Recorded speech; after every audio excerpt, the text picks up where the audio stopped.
महारानी अहिल्याबाई होलकर भारतीय इतिहास की उन महान महिला शासकों में गिनी जाती हैं, जिन्होंने अपने शासनकाल में न्याय, धर्म और विकास का एक अनोखा उदाहरण प्रस्तुत किया।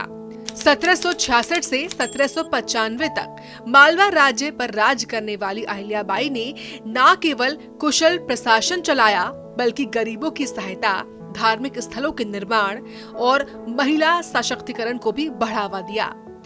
उन्होंने वाराणसी का काशी विश्वनाथ मंदिर, गुजरात का सोमनाथ मंदिर और रामेश्वरम जैसे तीर्थों की मरम्मत करवाई, जिससे उनकी भक्ति और सेवा भावना झलकती है। वो रोज सुबह दरबार लगाकर जनता की शिकायतें स्वयं सुनती थीं और सभी को समान न्याय देती थीं। अहिल्याबाई साधारण जीवन जीती थी और दिखावे से दूर रहकर अपने कर्तव्यों का पालन करती थी। उनके कार्यों की प्रशंसा स्वयं पंडित नेहरू ने की थी और लोकमान्य तिलक जैसे नेताओं ने उन्हें भारत माता की सच्ची बेटी कहा था। आज इंदौर एयरपोर्ट, विश्वविद्यालय और कई संस्थान उनके नाम पर है, जो उनकी अमर विरासत का प्रमाण है। अहिल्याबाई आज भी एक प्रेरणा है कि सच्चा नेतृत्व सेवा, ईमानदारी और करुणा से ही प्राप्त होता है। अहिल्याबाई होलकर का जन्म 31 मई 1725 को महाराष्ट्र के अहमदनगर के छौड़ी गांव में हुआ था। उनके पिता मखोजी राव शिंदे अपने गांव के पाटिल थे। उस दौर में महिलाएं स्कूल नहीं जाती थीं, लेकिन उनके पिता ने उन्हें पढ़ने लिखने लायक बनाया। ये वो दौर था जब औरंगजेब की मृत्यु के बाद मुगल साम्राज्य पतन की ओर था और मराठा अपने साम्राज्य का विस्तार करने में जुटे थे। मराठा सेनापतियों में से एक मल्हार राव होलकर थे।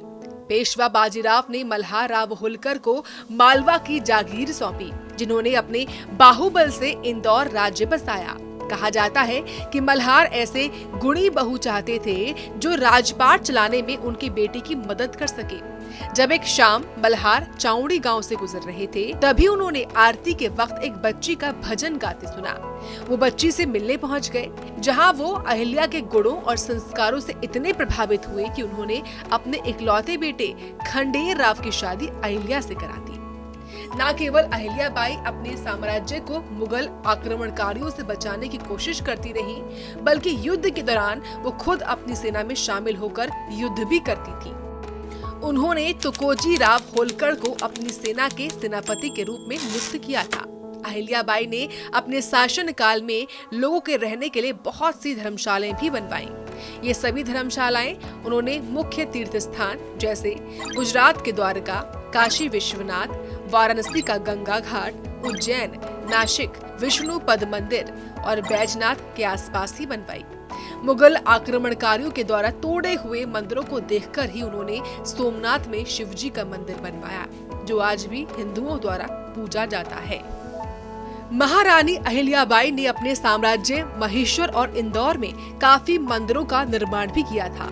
इसके अलावा उन्होंने लोगों के लिए घाट भी बनवाए, कुओं और बावड़ियों का निर्माण भी किया, मार्ग बनवाए और सुधरवाए, भूखों के लिए अन्न क्षेत्र खोले, प्यासों के लिए प्याऊ बिठलाई, मंदिरों में विद्वानों की नियुक्ति की।